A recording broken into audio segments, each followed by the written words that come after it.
Video kali ni, jom Aida nak tunjuk anda satu rumah banglo yang berada di Fasa 2C Residen 6 di Bandar Baru Setiawan. Anda nampak tak? Yang sebelah kanan tu pembinaan Pasaraya Bilin. Dah hampir siap dah, insya-Allah. Lepas ni penduduk di sini dah tak perlu keluar shopping di luar. Boleh shopping je dekat sini. So kita akan masuk ke kanan. So ini adalah Fasa 2C Residen 6. Hai, sekarang Aida berada di depan rumah banglo yang available, nombor rumah 482. So dalam Residen 6 Bandar Baru Setiawan, Fasa 2C, betul-betul belakang Pasaraya Bilin. So jom kita tengok plot banglo ni macam mana keluasan dia yang anda boleh dapat. Dengan harga selepas tolak RM70,000 diskaun, anda dapat RM342,000 sahaja. Rumah ni adalah lot corner. So ini kawasan tanah tepi dia. Kalau anda tengok, porch ni sangat luas. Keluasan banglo ni berkeluasan 30 kali 34, 30 lebar dan 34 kaki panjang, tak termasuk bahagian porch ni.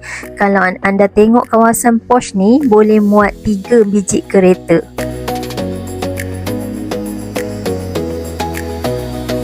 Rumah ni tak terasa sempit sebab setiap ruang ada tingkap, ada pencahayaan yang cukup. Udara pun boleh bergerak dengan baik.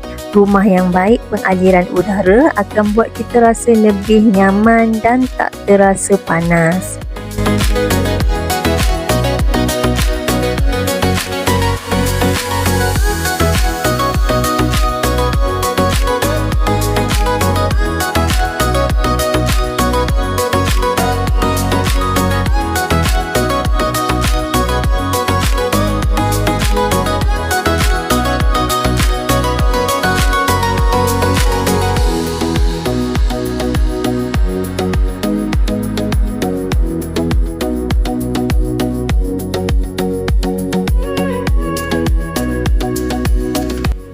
Jom kita tengok kawasan tanah tepi yang sebelah kiri ni. Kalau anda tengok, lebih kurang keluasan dia dalam 10 kaki.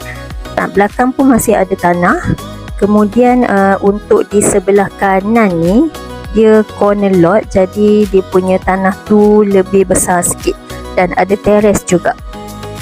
Ini pemandangan daripada luar untuk corner lot banglo yang available di sini.